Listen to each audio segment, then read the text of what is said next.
துளி துளியாய் கொட்டும் மழை துளியாய்.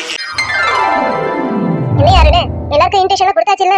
இங்க பாரு, இன்னும் 2 நாள் தான் இருக்கு வளகாப்புக்கு. ஆமா யாருன்னு எல்லாருக்கும் கொடுத்தாச்சா? மாமா அவர் சைடு எல்லாருக்கும் கொடுத்தாச்சு. அப்புறம் நீ அரவிந்த் தான் கொடுக்கணும்னு நினைக்கிறேன். அரவிந்த் நீ கொடுத்துட்டியாப்பா? அதெல்லாம் அரவிந்த் பாத்துப்பாங்க, ஒன்றும் பிரச்சனை இல்லை. எனக்கும் சேர்த்து அவன் தான் எனக்கு கொடுத்துட்டு இருக்கான். சரி அருண், அதான் கேட்குறேன். ஏன்னா நாள் ஒன்றும் பெருசா இல்லைல்ல, இன்னும் 2 நாள் தான் இருக்கு. அதான் எல்லாருக்கும் இன்விடேஷன் கொடுத்துட்டீங்களா என்ன ஏதுன்னு கேட்குறேன். அண்ணனும் கொடுத்தாச்சு, மாமாவும் அவர் சைடு உள்ளவங்களுக்குலாம் கொடுத்துட்டாங்க. கார்த்திக் மாப்பிள்ளை தான் இன்னும் கேட்கணும். அவர் என்ன சொன்னாருன்னு தெரியல, என்ன பண்ணாருன்னு தெரியல. கார்த்திக் சைடும் இன்விடேஷன் எல்லாமே எப்பயும் கொடுத்தாச்சு. எனக்கு தெரிஞ்சு அவனும் எல்லாருக்கும் கொடுத்துட்டு இருப்பான். ஒன்றும் பிரச்சனை இருக்காதுன்னு நினைக்கிறேன். இன்னும் 2 நாள் இருக்குல்ல, எல்லாம் பாத்துக்கலாம், ஒன்றும் பிரச்சனை இல்லை. அருண் சரி அருண், என்ன கேட்டரிங் சர்வீஸ் புக் பண்ணிருக்கீங்க? அம்மா அதம்மா எங்க கல்யாணத்துக்கு கூட ஒரு கேட்டரிங் சர்வீஸ் புக் பண்ணியிருந்தோம்ல, அவங்க கூட நல்லா பண்ணியிருந்தாங்கன்னு நீங்க சொன்னீங்கல்ல, அவங்களே தான் புக் பண்ணிருக்கேன். நல்ல வேலை பண்ண அருண், நானே அதை தான் சொல்லலாம் நினைச்சேன். அன்னைக்கு கல்யாணத்துல சாப்பாடு எல்லாம் நல்லா டேஸ்டா இருந்தது. இப்பவும் அதே மாதிரி யாரும் குறை சொல்லாம நல்லா இருந்துச்சுன்னா போதும். நல்ல வேலை பண்ண, அவங்களே நீ புக் பண்ணது கரெக்ட் தான். அப்புறம் அருண், நம்ம சொந்தக்காரங்க கொஞ்சம் நிறைய பேர் வராங்க. மண்டபத்துல தங்க வச்சுக்கலாம் இல்லையா? ஒரு நாள் வாடகைக்கு தானே எடுத்திருக்கீங்க. எதுக்கு இப்ப டென்ஷனா இருக்கீங்க? எல்லாம் நாங்க பாத்துட்டோம். நீங்க எதை பத்தியும் கவலைப்படாதீங்க. வரவங்க எத்தனை பேரா இருந்தாலும் பரவாயில்ல, எல்லாரும் தங்குறதுக்கும் சாப்பிடறதுக்கும் எல்லா வசதிகளும் இருக்காத்த. நீங்க எதை நினைச்சு கவலைப்படாதீங்க. யாரும் ஒருத்தரும் ஒரு குறை சொல்ல மாட்டாங்க. சொல்ற அளவுக்கு நான் வச்சுக்க மாட்டேன். நீங்க கவலைப்படாதீங்க. அத்தை உங்களுக்கு தெரியாதா? ஏமா அத்தை தான் பயப்படுறாங்கன்னா பரவாயில்லன்னு சொல்லலாம். நீங்களும் எதுவும் டென்ஷனாவே இருக்கீங்க, எதுக்குமா? அதுக்கெல்லாம் அரவிந்த், ஒருத்தருக்குன்னா பரவாயில்லன்னு சொல்லலாம். நம்ம 2 பேருக்கு ஒரே சமயத்துல பண்றோம். அதுவும் இது சாதா ஃபங்க்ஷன் இல்ல, வளகாப்பு. தாயும் குழந்தையும் நல்லபடியா இருக்கணுங்கிறதுக்காக பண்ற ஒரு ஃபங்க்ஷன் இது. அந்த ஃபங்க்ஷன்ல யாரும் ஒருத்தரும் குறை சொல்ல கூடாதுல்ல, அதுக்காக தான் கேட்டது. அதை நினைச்சுதான் சாந்தியை வருத்தப்படுறா.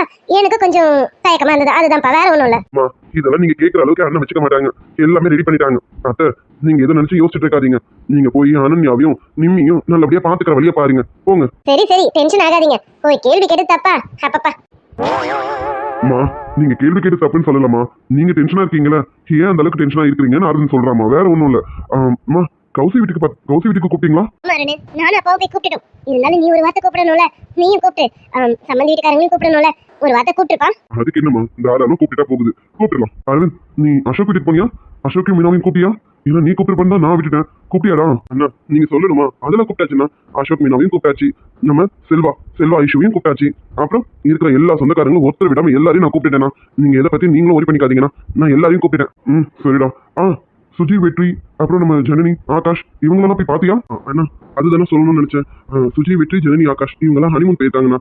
அதனால இவங்க வளகாப்புக்கு வர முடியாது. சுமதி அக்கா சொன்னாங்க கோச்சிக்காதீங்கன்னுட்டு. நானே எதுவும் சொல்லண்ணா, அவங்களும் இப்பதான் ஹனிமூனுக்கு போகணும், அதனால போகட்டும்னு விட்டுட்டேண்ணா. ஆமாம்ல, சரி பரவாயில்ல, இதுல என்ன இருக்கு, வரலன்னா என்ன பாத்துக்கலாம் விடு. அதனால நானும் சொன்னேன். சுமதி அக்கா வரேன்னு இருக்காங்க, அப்புறம் மாமா வரேன்னிட்டாரு. அப்புறம் வேற யாரு? ஜனனி அவங்க அம்மாவையும் கூப்பிட்டாச்சுண்ணா. அப்புறம் அவ்வளவுதானா, எல்லாரையும் கூப்பிட்டாச்சுண்ணா. யாரையும் விட்டு வைக்கல, எல்லாரையும் கூப்பிட்டேன். லிஸ்ட்ல எந்த யாரையுமே விடலண்ணா. ஆமா, யாரும் விட்ட மாதிரி தெரியல, எல்லாரையும் கூப்பிட்டு நினைக்கிறேன். சரி ஓகே. அப்புறம் மண்டபத்துக்கு பேலன்ஸ் கேஷ் கொடுக்க சொன்னேன், கொடுத்துட்டியா? அது மண்டபத்து ஓனர் சொன்னாருன்னா ஃபங்க்ஷன் முடிஞ்சு போறப்ப கொடுத்தா போதுன்னு சொல்லிட்டாரு. நானும் விட்டுட்டேண்ணா. ஓ அப்படியா, சரி ஓகே. அவர் எப்படி சொல்றாங்களோ அதுபடியே கொடுத்துரு, ஓகேவா? கேஷ் எதனா பத்தலாம் சொல்லு, நான் மாத்தி விடுறேன். அதெல்லாம் ஒரு ப்ராப்ளம் இல்ல, நான் என்கிட்ட நிறையவே இருக்கு. நீங்க ஆல்ரெடி கொடுத்ததும் இருக்கு, என்கிட்டயும் இருக்குண்ணா. பரவாயில்ல, பாத்துக்கலாம். சரிடா, எதனா உடனே கேளு, ஓகேவா? நான் நிம்மியை பாக்குற பிஸியில இருக்கிறதுனால என்னால இந்த ஃபங்க்ஷனோட வேலைகளெல்லாம் தலையிட்டு முடியல. நீ பார்த்து பண்ணதான் நான் விட்டுருக்கேன். கார்த்திக் இருக்கான், நீங்க 2 பேரும் சேர்ந்து பாத்துப்பீங்கன்னு நம்பிக்கை இருக்கு, பாத்துக்கோங்க. அதை பத்தி எல்லாம் கவலையே படாதீங்கன்னா, ஃபங்க்ஷன் அன்னைக்கு நீங்க, நிம்மி, அனன்யா, கார்த்திக் நீங்க 4 பேரும் வாங்க. ஃபங்க்ஷன் எப்படி நடக்குதுன்னு மட்டும் பாருங்களேன். நீங்க வேடிக்கை மட்டும் பார்த்தா போதுண்ணா, மற்றபடி எல்லாமே கரெக்டா நடக்கும். நீங்க எடுத்து பண்ணும்போது அதெல்லாம் சரியா நடக்காமல இருந்தோம். அருண், அருண் சொல்லுங்க. நிம்மி ஹாஸ்பிட்டலுக்கு கூட்டு போகணும்னு சொன்னீங்களே, போயிட்டு வந்தீங்களா? என்ன சொன்னாங்க? எதுவும் சொல்லவே இல்லையே. அத்தை நீங்க இன்னும் அதையும் நினைச்சிட்டு இருக்கீங்கன்னு நினைக்கிறேன். அதை பத்திலாம் நினைக்காதீங்க. ஃபங்க்ஷன் வேலைகளை பாருங்க, சந்தோஷமா இருங்க, எல்லாமே நல்லதாவே நடக்கும். எதை பத்தியும் நினைச்சு பயந்துட்டு இருக்காதீங்க, புரியுதுங்களா? அம்மா அத்தைக்கு எடுத்து சொல்லுங்கம்மா. போ அருண், அவளுக்கு மட்டும் இல்ல, எனக்குமே அதே பயம் தான். என்னம்மா நீங்களும் இப்படி சொன்னா எப்படி? இங்க பாருங்க, அதெல்லாம் எதுவும் இல்ல. நம்ம நிம்மிய ரொம்ப ஜாக்கிரதையா பாத்துட்டு இருக்கோம். இதை விட என்னமா வேணும்? அதெல்லாம் எதுவும் ஆகாது. இங்க பாருங்க, நிம்மியை பாக்குறேன்னா அனன்யாவை விட்டுறாதீங்க. அத்தை அனன்யாவும் கொஞ்சம் கேர்ஃபுல்லா பாத்துக்கோங்க, எல்லாம் நல்லதா நடக்கும். அத்தை நீங்க எதுக்கு பயப்படுறீங்க? எதை பத்தியும் பயப்படாதீங்க, புரியுதுங்களா? இல்லையா அருண், எனக்கு நிம்மியை நினைச்சுதான் இப்ப வரைக்கும் மனசு கலக்கமாவே இருக்கு. என்னமோன்னு எனக்கு என்னன்னு சொல்ல தெரியல. ஆனா ஏதோ பெருசா நடக்க போகுதோன்னு ஒரு விதமான பயம் இருந்துகிட்டே இருக்குப்பா.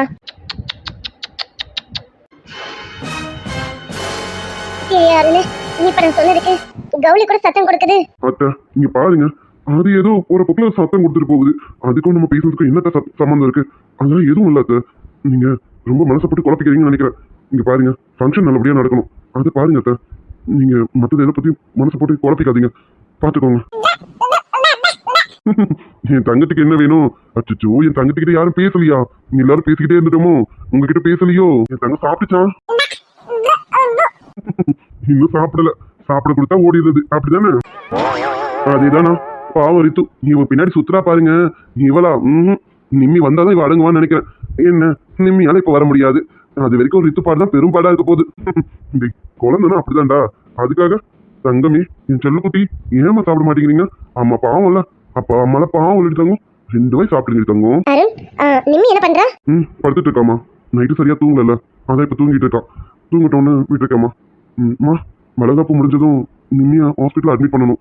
இது ஆல்ரெடி சொன்னதுதான், இருந்தாலும் மறுபடியும் சொல்றேன். அத்த உங்களுக்கும் தான். ஐயா அருண், டாக்டர் ஏதாவது சொன்னாங்களையா? நீ எதுவும் எங்ககிட்ட மறைக்கிறியா? எதுவும் சொல்ல மாட்டியா? ஏன் அப்படி கேக்குறீங்க? அப்படிலாம் எதுவும் இல்லையே. இல்லையா அருண், மாசமா இருக்க பொண்ணு எப்போ எப்படி இருப்பான்னு எங்களுக்கு தெரியும். நாங்களும் பிள்ளைங்களெல்லாம் பேத்து இப்ப பேரம் பேத்தி எடுக்கிற அளவுக்கு வந்துட்டோம்ல. எங்களுக்கு தெரியாது ஒரு மாசமா இருக்கிறவ புள்ளத்தாச்சிக்காரி எப்படி இருப்பான்னு? ஆனா நிம்மி எல்லாத்துக்கும் அப்பாற்பட்டு இருக்கா. அவ நேரங்கட்ட நேரத்துல படுக்கிறதும் அவளால முடியலங்கிறது எங்களுக்கு நல்லா தெரியுது. இதெல்லாம் பார்க்கும்போது எங்களுக்கு ஏதோ தப்பாவே தெரியுது. அதான் ஏன் கேட்குறேன். எதா இருந்தாலும் சொல்லி அருண், முன்னாடியே நீ சொன்னீனாதான் நாங்களும் எங்கள் மனசை திடப்படுத்திக்க முடியும்ல. ஆமா அருண், எங்களுக்கு நிம்மி நடந்துக்கிறதெல்லாம் பார்க்கும்போது எங்களுக்கு கொஞ்சம் வித்தியாசமாக தான் தெரியுது. நிம்மியால ரொம்ப முடியலங்கிறது எங்களால் உணர முடியுது. ஆனால் இதுக்கு பின்னாடி வேற என்னமோ இருக்கும்னு தோணுது. நீ எதையும் எங்ககிட்ட மறைக்கிறேன்னு நல்லாவே தெரியுது அருண். நீ பாரு அருண், நீயும் ஆள் கொஞ்சம் நல்லாவே சரியில்லை. பெருசாக சிரிச்சு பேச மாட்டேங்கிற. எப்பவும் நிம்மி கூட இருக்கிறது தான். ஆனால் எங்ககிட்ட யார்கிட்டயும் முகம் கொடுத்து கூட பேச மாட்டேங்கிற. என்ன அருண், ஏதாவது பிரச்சனையா? நிம்மிக்கு ஏதாவது? ஐயோ, வலிக்குதே, வலி தாங்களே. மாம்ஸ் மாம்ஸ், ஐயா இது எதுக்கு இப்படி வலிக்குது? சின்னதாக வலி வந்தா கூட மாம்ஸ் வர சொல்லுச்சுல. மாம்ஸ் மாம்ஸ், ஐயோ மாம்ஸ் எங்கேயா இருக்க? நீங்க பாருங்க அத்தை, நீங்க பயப்படுற மாதிரிலாம் எதுவும் கிடையாது. அம்மா, நீங்க நினைக்கிற மாதிரி எதுவும் கிடையாது. நிம்மி எப்பவும் போல நார்மலா தான் இருக்கான். நீங்க பாருங்க, அவ எல்லாரும் காட்டிலும் கொஞ்சம் சோர்வா இருக்கா, அவ்வளவுதான். மற்றபடி நீங்க நினைக்கிற மாதிரிலாம் எதுவும் கிடையாது. நிம்மி எப்பவும் போல நார்மலா தான் இருக்கான். அம்மா, அவ லைட்டா வீக்கா இருக்காமா, அவ்வளவுதான். அத்தை, நீங்க பாருங்க, உங்க பொண்ணை பத்தி உங்களுக்கு தெரியாது. அவளுக்கு சின்னதா ஒண்ணுனாலும் அவளால தாங்க முடியாதுன்னு தெரியாதுங்களா? இப்ப அவ குழந்தைய சுமந்துட்டு இருக்கா அத்தை. அவளால அந்த அதனால அவளுக்கு கொஞ்சம் டயர்டாகவும் கொஞ்சம் இதுவும் ஃபீல் பண்றாத்த. மற்றபடி எதுவும் இல்லை. சரி அருண், உன்னை இப்படி கேட்டேன்னு தப்பா நினைக்காத. எங்க மனசு ஏதோ ஒரு மாதிரி சொல்லிக்கிட்டே இருக்கா. அதான் அதான் இப்படி கேட்டேன், நீ தப்பா எடுத்துக்காத. சேச்சா, அப்படிலாம் எதுவும் இல்லாத. நீங்க உங்க பொண்ணை பத்தி கேட்குறீங்க, அதை நான் சொல்லணும்ல, அதான நியாயம். நீங்க பயப்படுற மாதிரிலாம் நிம்மிக்கு எதுவும் இல்லாத. அவ நல்லபடியா தான் இருக்கா.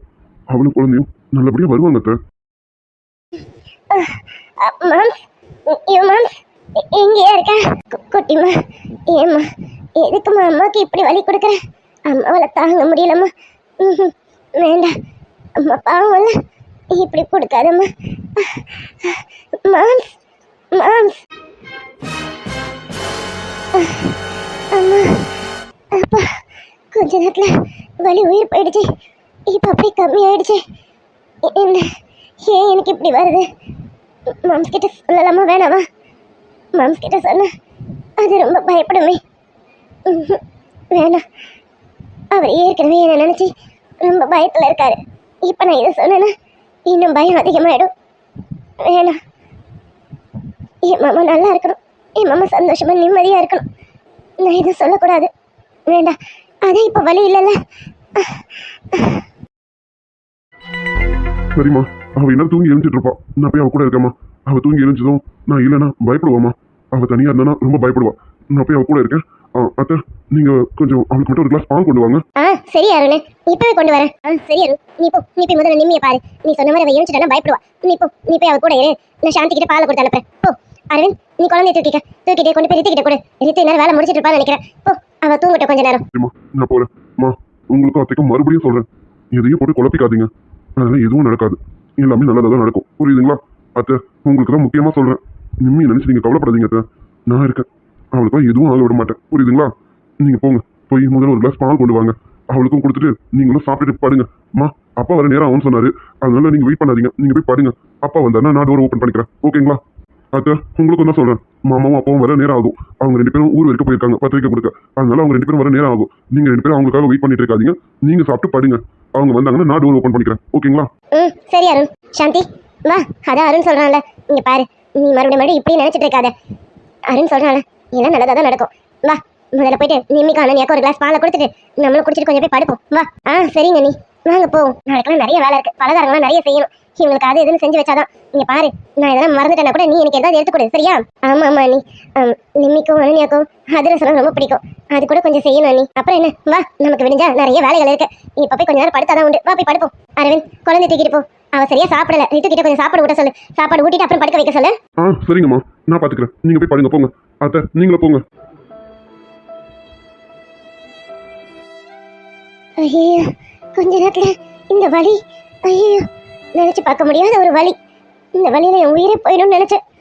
எதுக்கு இந்த மாதிரி வலி வருதுன்னு தெரியலையே. மாமா கிட்ட சொல்லனாலும் தப்பாயிடுமே. சொல்லலாமா? சொன்னா ஏற்கனவே பயந்துட்டு இருக்கு. இப்ப பயப்படும். வேண்டாம் குட்டிமா, அம்மாவை ரொம்ப கஷ்டப்படுத்தாதம்மா. அம்மாவும் கூட ரொம்ப நாள் இருக்கணும்னு ஆசைப்படுறேம்மா. உன்னையும் அப்பாவையும் ரொம்ப நல்லா பார்த்துக்கணும்னு நான் நினைக்கிறேன். அம்மாவுக்கு எந்த கஷ்டமும் கொடுத்துறாத. அம்மா உன் கூடயும் அப்பா கூடவும் வாழணும்னு ஆசையா இருக்குமா. அம்மாவை நீ தான் பார்த்துக்கணும். பார்த்துப்பியா? என்ன, என் பொண்ணுக்குட்டி தூங்கி எழுந்துட்டாங்க போல இருக்கே. பொண்ணுக்குட்டி, ஏய் பொண்ணுக்குட்டி, என்னடி என்னாச்சு? என்னம்மா என்னாச்சு? எதுக்கு இப்படி உனக்கு ஸ்வெட் ஆகுது? ஏசி ஓடிட்டு தானே இருக்கு. ஏசி ரூம்ல உனக்கு ஏன் இவ்வளவு ஸ்வெட் ஆகுது? என்னம்மா, ஏதாவது பார்த்து பயந்துட்டியாடி? அது அது வந்து அது ஒன்றும் இல்லை மேம். அது தூங்கிட்டு இருந்தேன்னா திடீர்னு எனக்கு ஒரு மாதிரி ஒரு கனவு வந்துருச்சா.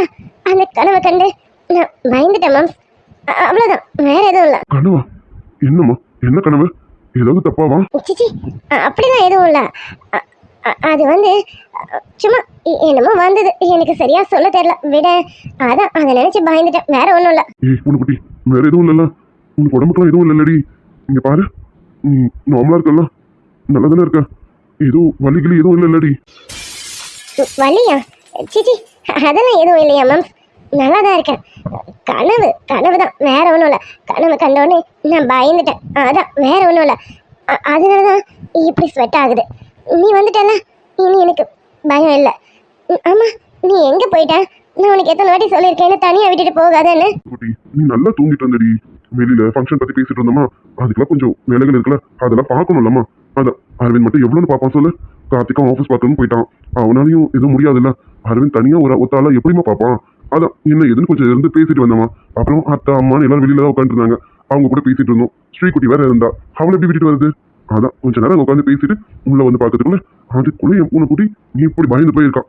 சரிடி செல்லக்குட்டி, எங்கேயும் போல, போதுமா? உன் கூடவே இருக்கேன், போதுமாடி? என் கூடவே இரு, எனக்கு பயமாவே இருக்குல்ல. நீ என் கூட இரு.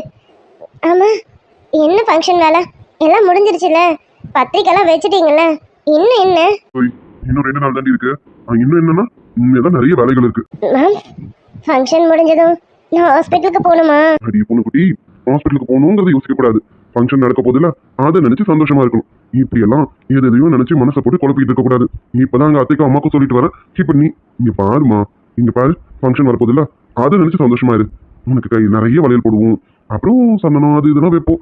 அதெல்லாம் நினைச்சு சந்தோஷப்படுறீங்கன்னா அதை விட்டுட்டு ஹாஸ்பிட்டல் நினைச்சு வருத்தப்பட்டு இருக்கான். அது அப்புறம் தானே, முதல்ல ஃபங்க்ஷன் தானே, அதை நினைச்சு சந்தோஷப்படுறீ பொண்ணு குட்டி. புரியுது, இருந்தாலும் ஹாஸ்பிட்டலுக்கு போகணும்ல. போன இங்க பாரு, ஹாஸ்பிட்டலுக்கு போகணும் அதை நினைச்சு மைண்டை டிஸ்டர்ப் ஆகக்கூடாது. இங்க பாருடி தங்கம், சரிங்க? மாமாக்காக சரிடி. அப்ப நீயும் சரி. போதுமடி பொண்ணு குட்டி. போதும். எப்பவுமே உன்னை இப்படியே பார்த்துக்கிட்டே இருக்கணும் போல இருக்கியா மேம்ஸ்? குழந்தை போல சிரிக்கிற. லவ்யா மேம்ஸ். நான் குழந்தை போல சிரிக்கிறேன். அடி, என் குட்டி குழந்தை நீதாண்டி. உனக்கு ஒரு குழந்தை வரப்போகுதுன்னு நினைச்சாதான் எனக்கு ஆச்சரியமா இருக்குடி. என் குட்டி பாப்பாடி நீனு, என் பொண்ணு குட்டி மணினு. ஐயோ மேம்ஸ், இதெல்லாம் நம்ம பாப்பாவை கொஞ்சணும், என்ன கொஞ்சம் கூடாது. நான் இப்ப வளர்ந்த பாப்பா, இனி நம்ம குட்டி பாப்பா வரும் பார், அததான் நம்ம இப்படி கொஞ்சணும். அதெல்லாம் அம்மா அப்பா ரித்து அரவிந்த்னு எல்லாரும் கொஞ்சுவாங்க. ஒண்ணு நான் மட்டும் தானடி கொஞ்சணும். குழந்தை பிறந்ததும் முதல்ல குழந்தை கொண்டு போய் அவங்க கிட்ட கொடுத்துருவோம். நம்ம 2 பேரும் கொஞ்சிட்டு ரொமான்ஸ் பண்ணிட்டு அப்புறமா போய் பாப்பா வாங்கிப்போம், சரியா? உனக்கு ரொம்ப தான் ஆசை. போயா மூஞ்ச பாரு, இங்க பாரு, பாப்பா வந்தோடனே பாப்பாவை நீ தான் சமாளிக்கணும். நானும் சமாளிக்க மாட்டேன்ப்பா. நான் ஃப்ரீயா இருப்பேன், ஜாலியா இருப்பேன், டைமுக்கு சாப்பிடுவேன், நல்லா தூங்குவேன், ரெஸ்ட் எடுப்பேன், எந்த வேலையும் செய்ய மாட்டேன், சொல்லிட்டேன் இப்பவே. என் பொண்ணு குட்டி, உன்னை யார் வேலை செய்ய சொல்றாங்க? நீ எந்த வேலையும் செய்ய வேணாண்டி. குழந்தைய நீ பாத்துக்க வேணாம். குழந்தைக்கு பால் மட்டும் கொடுங்க போதும். மற்றதெல்லாம் நானே அம்மா எல்லாரும் இருக்கோம்ல, பாத்துக்க போறோம். நீ எதுவும் பார்க்க வேணாம். ஆனா ஒண்ணு, நைட்டு மட்டும் இந்த மாமாவை பாரு, அது போதும். சீ போய மாம்ஸ், மூஞ்சி பாரு. அத பாப்பா வந்துரும்ல, அப்புறம் இன்னும் என்ன உனக்கு? ஓய், ஒரு பாப்பா மட்டும் வந்துட்டா போதுமா? இன்னொரு பாப்பாக்கு ட்ரை பண்ணணும்லடி. அப்படியே அமைதியா இருந்தா எப்படி? அப்புறம் நம்ம பாப்பா மட்டும் லோன்லியா ஃபீல் பண்ணுவாங்கடி. அவளுக்கு கூட தம்பி பாப்பாவோ தங்கச்சி பாப்பாவோ கொடுக்கணும்ல, அதுக்கு நம்ம ப்ராசஸ் ஸ்டார்ட் பண்ணணும்ல. நீ அது இதெல்லாம் சொல்லாத பப்பு. அதான் இவ கூட விளையாடுறதுக்கு ஸ்ரீஜா குட்டி இருக்கால, அப்புறம் என்ன? அதுதான் பொண்ணு குட்டி நானும் சொல்றேன். ஸ்ரீஜா குட்டி பொண்ணு பாப்பா. இப்ப நம்ம பொண்ணு பாப்பா வந்துருச்சுன்னா பொண்ணு பொண்ணு அப்படியே பொண்ணாவே இருந்துடக்கூடாதுல. பேர் சொல்ற மாதிரி ஒரு பையனும் வேணும்ல. அதனால பையன் பாப்பாவுக்கு ட்ரை பண்ணலாம். ஐயோ மாம், உனக்கு பொண்ணு பாப்பா பையன் பாப்பாலாம் பிரச்சனை இல்லை. உனக்கு அங்க சுத்தி இங்க சுத்தி மொத்தத்துக்கு ப்ராசஸிங் வரணும், அதுதானே? மூஞ்ச பாரு, மோசப்படிக்கிற நாயி. மூஞ்ச பத்த தெரியாது போயா. அது என் பொண்ணு குட்டி மாமாவை எப்படி கரெக்டா கண்டுபிடிச்சு வச்சிருக்க பாரு. அதான் சரி சரி, சீக்கிரம் குழந்தைய பேத்துட்டு சீக்கிரம் வாடி, மாமா வெயிட்டிங்ல இருக்கேன். போயா. எப்பவுமே இப்படி சந்தோஷமா சிரிச்சுக்கிட்டே இருடி. என்ன சந்தோஷமா இருடி, இதுதான் மாமாக்கு வேணும். தெரியும், நான் சிரிச்சுட்டே இருக்கணும்னு தானே நீ இப்படியெல்லாம் பேசிட்டு இருக்க. எனக்கு தெரியும் மாம், நீயும் எப்பவுமே இப்படி சந்தோஷமா சிரிச்சுக்கிட்டே இருக்கணும், எப்பவுமே எது நடந்தாலுமே. சரியா? மேடம், நீங்க என்ன சொல்ல வரீங்கன்னு எனக்கு புரியுது. எதுவும் நடக்காது, நம்ம நினைக்கிறது மட்டும்தான் நடக்கும். எனக்கு என் பூனைக்குட்டியும் என் குட்டி பூனைக்குட்டியும் கியூட்டா அழகா என் கைக்கு வந்துருவாங்க. அதனால இந்த பூனைக்குட்டி எதை நினைச்சோம் தேவையில்லாததெல்லாம் கற்பனை ஓட்டக்கூடாது, சொல்லிட்டேன். எதுவும் நடக்காது. என் பூனைக்குட்டி என் கூட மட்டும்தான் இருப்பான். நான் மனசுல எது நினைச்சாலும் கண்டுபிடிச்சிடுறேன். அப்புறம் என் பூனைக்குட்டி நான் புரிஞ்சு வச்சிருக்கணும்ல, அவளை அளவுக்கு அதிகமா புரிஞ்சு வச்சிருக்கேன்டி. சரி சரி, அதெல்லாம் போகட்டும். எனக்கு சீமந்தத்துக்கு புடவை எடுக்கணும். மாமாவை இப்ப எடுத்துட்டு வந்துட்டுமா இல்ல நீ வரியா? ஐயோ மாம், சீமந்தத்துக்கெல்லாம் புடவை வெளியில இருந்தெல்லாம் எடுக்கக்கூடாது, கல்யாண புடவை தான் கட்டணும். தெரியாதா உனக்கு? அதெல்லாம் தெரியும்டி. கல்யாண புடவை கொஞ்ச நேரம் கட்டு. அன்னைக்கு என் பொண்டாட்டி புது புடவை கட்டணும்லடி, நமக்கு ஆசையா இருக்காதா? அதுதான். சரி சொல்லு, நீ கூட வரியா மாமா மட்டும் போயிட்டு வந்துட்டுமா? எனக்கு ரொம்ப டயர்டா ஃபீல் ஆகுது. நான் வந்தாலும் அந்த அளவுக்கு செலக்ட் பண்ணிக்க மாட்டேன். நானும் பெருசா செலக்ட் பண்ண மாட்டேன்னு உனக்கே தெரியும்ல. எனக்கு எப்பவுமே நீ தானே செலக்ட் பண்ணுவேன். நீயே எடுத்துட்டு வந்துரு. நீ எப்படி எடுத்துட்டு வந்தாலும் எனக்கு சூப்பரா இருக்கும். அதெல்லாம் நீயே எடுத்துட்டு வந்துரு. இதை தாண்டி நானும் நினைச்ச பொண்ணுக்குட்டி. இருந்தாலும் உனக்கு வெளியில வரணும்னு ஆசை இருக்கும்ல, அதான் கேட்கலாமேன்னு கேட்டேன். அப்போ என் பொண்ணுக்குட்டி வரல அப்படிதானே? சரி, இங்க பாரு, நீ தூங்குற நேரம் மாமா ஓடி போயிட்டு உனக்கு புடவை வாங்கிட்டு ஓடி வந்துடு. சரியா? வேணாம் வேணாம், நான் தூங்கும்போது விட்டுட்டு போகாத. தூங்கி எழுந்துச்சோன்னு எனக்கு பயமா இருக்கு. நானே அனன்யா ரித்து அக்கால பேசிட்டு இருப்போம்ல, அந்த டைம் போல நீ போயிட்டு வா. சரியா? சீக்கிரமா வந்துடணும், ரொம்ப டைம் எடுக்க கூடாது. நம்மளால டைம் எடுக்க மாட்டேன், சீக்கிரம் வந்துடும். சரியாடி பொண்ணுக்குட்டி? லவ் யூ டி. லவ் யூ டூ டி பொண்ணுக்குட்டி. மம்ஸ், நான் கூட love you. Love you too யா மம்ஸ். சமைக்க சொல்லுற ஆளு இல்ல நீ சமயம் பாக்குற என்னாடி, சமைக்க சொல்லுற ஆளு இல்ல நீ துருவி கேக்குற என்னாடி, வர செய்ய நான் இருக்க சொல்லு இன்னும் என்னாடி. அப்ப நீயே சமைச்சிருவியா? நான் சமைக்க வேணாவா? அப்ப என்ன இந்த வேலையை செய்ய சொல்ல மாட்டேன், அப்படிதானே மம்ஸ்? ஆமாடி பொண்ணுக்குட்டி, என் பொண்ணுக்குட்டியோ கண்ணுக்குள்ள வச்சு பார்த்து பேண்டி. அவ எந்த வேலையும் செய்யக்கூடாது. அவ இந்த மாமா கூட மட்டும்தான் இருக்கணும். உனக்கு என்னடி வேலை இருக்கு? என் பிள்ளைய அழகா பெற்று என் கையில கொடுத்துரு. அதே போல நீயும் என் கூட வந்துரு, ஓகேவா? நீ இது போதும், இதுதான் இப்போதைக்கு உன் வேலையே. என் பிள்ளையும் நீயும் எனக்கு பத்திரமா வந்துடணும், அது போதும். எனக்கு நீதானே என்னோட தேவதை, அப்புறம் வேற என்னாடி? 6-7 புள்ள நீ பெத்து கொடுத்தா அது மட்டும் போதும் என்னாடி. போம் போம் போம் போம் மன்னவனே, ஆசை காதலனே, இதயம் புரியாத முகவரி தெரியாத அழகே முகத்தில் ஏன் முத்தான வேர்வை, அந்த முகிலை எடுத்து முகத்தை துடைத்து விடவா? வேணா போய்க்க, நீ என்ன விட்டு போயிடாம இருந்தாலே அது போதுமே. கண்ணியதா விட்டுப்பட்ட தாமரையும் போனதுன்னா தரமான தனசாயுமே. ஹாய் ஃப்ரெண்ட்ஸ், குட் ஆஃப்டர்நூன்ப்பா. நம்ம சப்ஸ்கிரைபர் விஜயா பேகம் சிஸ்டர் அவங்களுடைய பாப்பா யஷ்மின் ஃபர்ஹானாக்கு இன்னைக்கு பர்த்டே. இனிய பிறந்தநாள் வாழ்த்துக்கள் யஷ்மின் குட்டி. Wish minimum happy returns of the day Yasmin Farhana குட்டி. ஃபர்ஹானா செல்லம், நீங்க இன்னைக்கு போல லைஃப் லாங் ஹாப்பியா இருக்கா இந்த அங்கிள் ஆண்டியோட மனமார்ந்த வாழ்த்துக்கள் தங்க. அப்புறம் நம்ம சப்ஸ்கிரைபர் அஃப்ரீன் சிஸ்டர், அவங்களுடைய ஹஸ்பண்ட் முகமது பரூக், அவருக்கு இன்னைக்கு பர்த்டே. இனிய பிறந்தநாள் வாழ்த்துக்கள் முகமது ப்ரோ. அவங்க ஊர் வந்து உசிலம்பட்டி, அவங்களுடைய ஊர் நேம சொல்லி விஷ் பண்ண சொல்லியிருக்காங்க. Wish minimum happy returns of the day Mohammed bro. Mohammed bro, நீங்க இன்னைக்கு போல லைஃப் லாங் ஹாப்பியா இருக்க எங்களுடைய மனமார்ந்த வாழ்த்துக்கள் ப்ரோ. நம்ம சப்ஸ்கிரைபர் சிஸ்டருடைய பிரதருக்கு இன்னைக்கு பர்த்டே, அண்ணாக்கு இன்னைக்கு பர்த்டே மாமா. அவர் பேரு ஆண்டனி ஜெயக்குமார். இனிய பிறந்தநாள் வாழ்த்துக்கள் Antony Jayakumar. Wish minimum happy returns of the day Jayakumar bro. Jayakumar bro, நீங்க இன்னைக்கு போல லைஃப் லாங் ஹாப்பியா இருக்க எங்களுடைய மனமார்ந்த வாழ்த்துக்கள் bro. Okay dears, bye. Bye friends.